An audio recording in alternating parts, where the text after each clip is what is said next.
That, like I said, it will not be fair. It will not be, if you like, academical sound and professionally apt if you try to say that this single factor is the reason for the appreciation of the Cedi. One, let's look at the external factors first. We do know, and rightly so, that perception, uncertainty in the global market play a very important role in the movement of the currency. The currency debacle is sometimes more or less like perception issue than the real shortages or demand and supply issue. So when we have the United States economy suffering from this tariff war and the global uncertainty, definitely you will expect people to lose confidence in the dollar. And this is accentuated by the fact that whenever there is lack of confidence in the dollar, they move towards the yellow metal, that is gold. And you also see that within this period, the price of gold has gone off the roof, going as much as 3,400 per ounce. That also, people then also tend to patronize other commodity where they can have store of value, cocoa. So definitely the external factors have contributed to the woes of the dollar, and by that, it is contributing to the stability, if you like, the appreciation of the Ghanaian cedi. Aside this particular trade war, we also do know that whenever prices of your major export is going up, you are expected to cash in on that particular rainfall or windfall. And the dollar, the gold and the cocoa has given us quite significant foreign exchange earnings within this particular period. And once we have that, it builds into the perception, it builds into the sensitivity of investors that look, within the shorter possible time for this particular period, our currency, the local the Ghanaian cedi, will not face any sharp decline. So it brings sensitivity to the market. Now, aside the external factors, we have internal factors that have occasioned this particular appreciation. The internal factors includes the reserve position.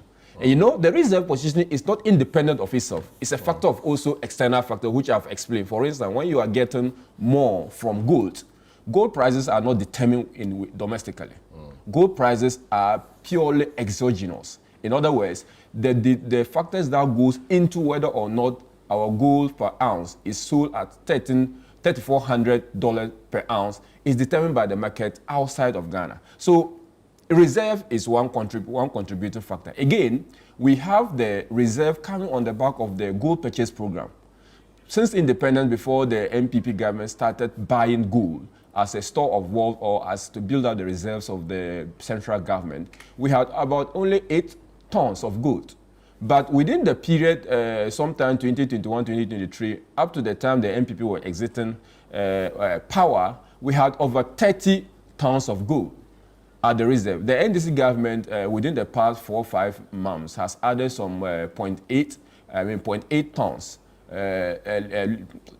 just short of 1 ton. Yeah. Oh yeah, just short of 1 ton to the gold reserve. So that builds into the organic, if you like, the organic gold reserve, foreign reserve of the Bank of Ghana. And it translates to more than 3 months of import cover. So that is also another factor. That is the reserve. The reserve brings certainty that people could be assured that when you need dollar, you will get it. Another reason is that the Bank of Ghana in April injected almost about $500 million by way of auction. So basically, it is a central bank using the reserves or using the hard currency they have to support the local currency. So when you have the availability of the currency within the system, people can then decide, look, there is no point trying to hoard dollars. There is no point trying to scramble for the dollar. It is there whenever we need. So it brings calm into the market. And once supply of dollar far outweighs, or if you like, even if it's perceived that it far outweighs the demand, definitely the price of the local currency is going to go up. Another reason that we discuss, usually there is this policy disconnect, and also it has its downside, the monetary policy and the fiscal policy. The monetary policy, as it were, they don't target exchange rate. They target, if you like, inflation anchoring. They are interested in bringing down the heat, how fast prices of goods and services are increasing on the average. That is the policy of the Bank of Ghana. So they do that by their policy rate. You see the last Monetary Policy Committee meeting of the Bank of Ghana, they decided to increase the policy rate. In other words, the essence of that particular decision was to mop up, they call it liquidity sterilization, to mop up any excess liquidity so perceived that is causing the rise in the general price of goods and services, i.e. inflation. Now, if the central bank does that, and on the fiscal side, government is spending, then the monetary policy will not perform its expected role. Now, so the hegemony in policy domestically is that, whereas the central bank is mopping up excess liquidity, the exchequer is holding the purse tight. This is why you see that there's hegemony, and then fiscal is complementing the monetary to result in what we call, in the appreciation of the Ghanaian cedi. The downside of that is the fact that... So that's a good thing to do. That's a good thing, but it also had its negative. It's called, there's something to give always in when you are doing in this economic decision you are taking. There's something to, for instance, life has become a bit unbearable for the ordinary citizen. Not because government deliberate policy, but because government is not spending. Right? So that is the downside. Because if there's no money in circulation, if people cannot, contractors are not being paid, if energy, IPP, just like one of the reasons why we are having power crisis we will discuss is because of this decision. Because if government had decided to pay IPPs, it will translate into the pressure on the dollar. So it is a good thing, but there's also the downside of it. And the downside of it is that it makes people within the heat within the economy is going to be so much that if at a point they don't loosen this particular policy, people will definitely go on the street. It is going to cause dissatisfaction for the government as well if they don't do something. So there's that balance now. And I understand that 3 months in office, the government decision not to spend, for me, from a professional point of view, is a good point. That they are limiting the rate at which government spends. Fiscal consolidation is one of the things that we've been wanting as economists and as professionals to do. But there must be a point that you have to hold the brake. At what point? If that point comes, and then the pressure begins to now mount on the Ghanaian cedi, what would happen? So currently, that is the fiscal part that is helping. If Mr. Forson decides to say that I'm now going to pay contractors, because since they came to office, not even one single contractor has been paid. If they decide to say that I'm going to pay loans, because there's moratorium on the payment of loans, definitely there's going to be pressure on the Ghanaian cedi because they will now be demanding dollar than the cedi. If Mr. Forson decides to say that, well, we are also now opening up to do more projects, i.e. engage more contractors and giving them mobilization to go to site, there's going to be pressure on the Ghanaian cedi. So, for me, domestic policies are contributing. And domestic policies are contributing much so, especially so the rate at which the cedi is appreciating. If left to the external factors, we will have some stability, but we will not have experienced this sharp decline in the dollar. Yeah. But there's also one thing that we must also admit.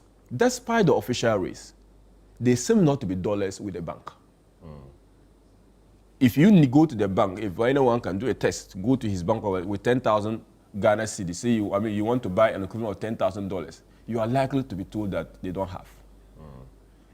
I don't know whether it's a collusion between the banks and then the black market. It is not something I can forthright say. But you are likely to get the dollar in the black market rate. And the rate that is quoted there is 14, it's not tough. It's not even 13. Right? So that disconnect, that policy disconnect is not even peculiar to this government. And I must admit, it's not peculiar to this government. Whenever we are having some gains in the currency, the black market does not respond. And that is where the dollar is. Like my friend Adongo said, Bank of Ghana is holding the rate, whilst Abuja is holding the dollar. So where the dollar is, that mechanism, and I made a comment 2 days or 3 ago alluding to the fact that I bought something online, okay, using my bank, commercial bank. At the time Bank of Ghana was quoting maybe 13, they charged me 14.1 to the dollar to the, Cedi to the dollar. Using the interbank rate? Or So the interbank rate, I have also decided, I've asked my research assistant to give me averages of the banks. For the past 3 days, I've been doing it. I took about 21 commercial banks in the country. They are selling and they are buying of the dollar. I try to do the weight of this particular difference. Truly, the difference between the figures I get from that of the Bank of Ghana is around maybe 0.5 Cedi difference, which definitely, is understandable, where if I have a rate difference from the Bank of Ghana rate of around 50 pesos, I will understand where the difference, because sometimes they use weighted average. So I will not have so much issue with that because it's within the range. But when I compare their rate to the black market rate, where the dollar is, there's a sharp and vast difference. And that is where probably sometimes the policy and the gains do not necessarily translate into prices of goods, or do not necessarily translate into the living standards of the people, or into the cost of living of people, or the cost of doing businesses. And that is the point I think that the government would have to look at in this whole issue. So basically, domestic factors are contributing. There are also the external factors. Now we have the United States now having trade agreement with China and with several other countries. Would that play into the dollar Cedi war domestically? Definitely that would. To what extent would that affect our Ghanaian cedi? Depends on the level of reserves we have, right? Those are the questions. Now, if we have reserves, energy payments alone is close to 2 billion, right? And over the past 3-4 months, the government has only added about $500 million to the reserve. So it means that even if we are going to pay our debt, then we are going to eat into our reserves, and perception of the dollar Cedi war will then also kick in. So definitely, we are not doing anything. And for me, with the greatest respect, any finance minister can do what Mr. Atu Forson has decided not to spend. Okay, that is it will come at a political cost, which goes into the commitment of government.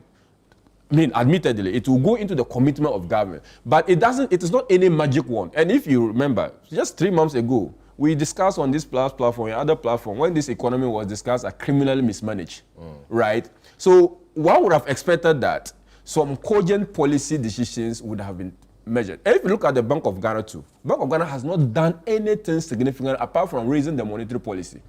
Aside that, they've not done anything. Okay, one may say that, okay, once I raise it and it coincides with the policy directive and it's making my policy, my exchange rate appreciate, it's a good thing. You must commend me, because other people have done it and it hasn't resulted in the gains. The Bank of Ghana may want to argue that. But I say that over the past, former governors have done the same thing, but it has not resulted. And the catch here is that the fiscal policy is acting the same manner as the monetary policy is acting, and that policy convergence. That policy convergence is what is resulting to this particular gains we are having. Great.